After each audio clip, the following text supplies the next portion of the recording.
Sebanyak 25 anggota Batalion Armet 2 Kilap Sumagan ditetapkan sebagai tersangka kasus penyerangan terhadap warga di Kecamatan Sibiru-Biru, Kabupaten Deli Serdang, Sumatera Utara.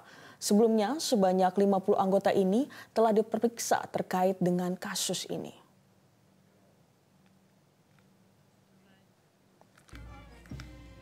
Hal tersebut disampaikan oleh mantan Pangdam 1 Bukit Barisan Letjen TNI Muhammad Hasan seusai upacara serah terima jabatan kepada Pangdam 1 Bukit Barisan di Medan, Sumatera Utara.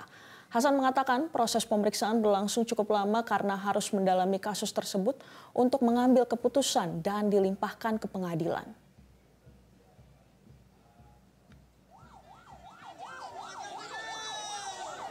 Mantan Pangdam 1 Bukit Barisan tersebut kembali meminta maaf kepada masyarakat atas peristiwa penyerangan yang dilakukan oleh oknum personel TNI beberapa waktu lalu yang menyebabkan 1 orang tewas. Kejadian ini mengakibatkan ratusan warga menggeruduk markas Batalion Armet 2 Kilap Sumagan. Warga membawa jenazah salah satu tetangga mereka yang tewas dalam penyerangan. Mereka menuntut keadilan atas terbunuhnya seorang warga.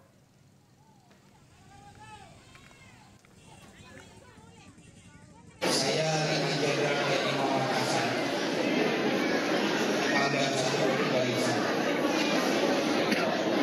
Pada pagi hari ini, atas nama keluarga besar Pangdam 1 Bukit Barisan, kami menyampaikan permohonan maaf sedalam-dalamnya atas peristiwa yang kemarin terjadi.